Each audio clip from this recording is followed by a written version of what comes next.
Alright guys, and welcome to another video. Today we're going to be talking about how do dungeons change in classic Wrath of the Lich King. So dungeons are definitely very different in Wrath of the Lich King. There's some good changes made to them, there's some bad changes made to them depending on your opinion, but overall they are pretty sound. Now the first big change is the Dungeon Finder. Now, the Dungeon Finder actually came out in the last patch, well not technically the last patch, but the Icecrown Citadel patch of Wrath of the Lich King, so it didn't technically come out when the game launched. And obviously that's got a lot of people thinking, well, will the Dungeon Finder actually be released with the launch of Classic Wrath, or will they release it later? It has been the practice of many private servers to just release it at launch. But when you look at TBC Classic, they only released the Dungeon and Instance Finder later in TBC Classic's lifetime. So maybe they will, maybe they won't. I mean, who knows? Only time will tell. But if they don't release it, basically you will have to manually walk to the heroic dungeons yourself. But if they do introduce the Dungeon Finder in Classic Wrath is fairly straightforward. You can obviously queue as a tank, healer or DPS. There's a vote kick system, and if you've done a heroic in the Dungeon Finder, you cannot do the same heroic again. You can actually eventually do all of the heroics and then not be able to queue for random dungeon heroic finder. In your original Classic, you also need an average item level of 187 to actually go into the Dungeon Finder. Now this is extremely problematic if you're releasing the Dungeon Finder on the launch of the game. There's a number of reasons why.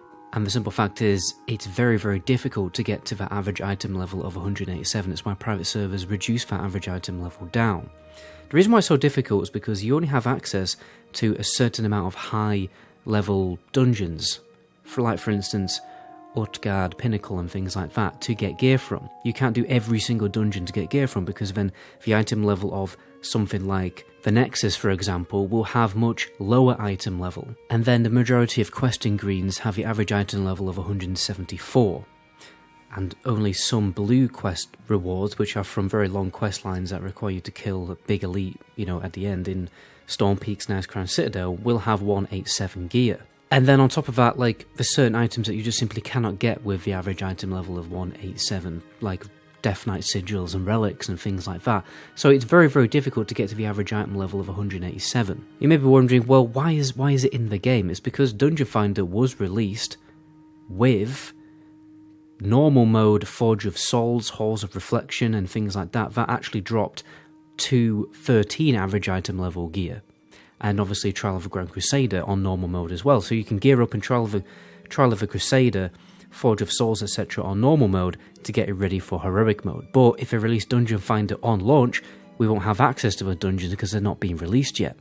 Which also gives pretty strong evidence that they may not release the Dungeon Finder on launch, because they would have to reduce the average item level lower. And hopefully they will actually remember to do that, because some private servers I've played forgot to do that, and it's very, very awkward because when you have to buy gear, spend an extortionate amount of gold on gear that's not even good for you. Like, you could be a Death Knight buying spell power plate gear just to get into the random heroic Dungeon Finder. We don't want something like that happening. Now moving on to the next topic is difficulty. So the dungeons are definitely much, much easier. I've even played them on both private servers and they were still pretty easy. They really are they're meant to just be rushed and zerged. Some bosses, if you don't pay attention to the mechanics, you can cause a wipe, like the Bane mechanic on the last boss of Utgard Pinnacle. When people mess that up, when they continue dealing damage during Bane, yeah, they'll end up killing themselves. But honestly, they're not that difficult. They're very fast to get through as well. Max, you're looking at like 10 to 20 minutes per dungeon really when you've got a good gear group. Sometimes it might take a little bit longer, but they really are just there to farm badges. And lots of badges will drop on heroic mode. You'll get one badge per boss. And then obviously these badges can be used to buy gear. They can even be used to buy tier gear if you're getting unlucky with drops in Naxxramas. You'll get one per boss, and then you get an extra 2 for completing the random dungeon heroic finder. But also, on your first random dungeon heroic of the day, you'll get the raid emblems, like 2 of the raid emblems. So for instance, when the game launches, you're going to get emblems of heroism from dungeons, but then you'll also get 2 emblems of valor for your first heroic.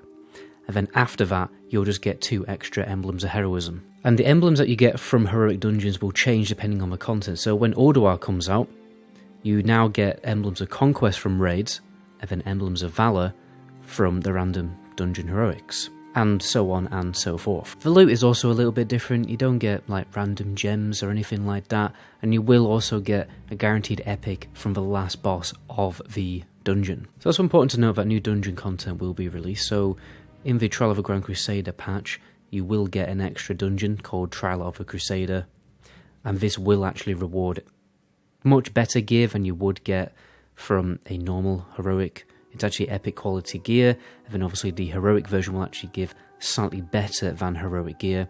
And then this is the same for the ICC patch dungeons, which is like Forge of Souls, Halls of Reflection, etc. They will provide, and then, you know, the Forge of Soul dungeons will provide even better gear, like on par with raid gear. But anyway guys, those are all the changes to dungeons in Classic Wrath. Let me know in the comment section down below if I've missed anything. But anyway, my name is MetaGoblin. To my next video, ciao.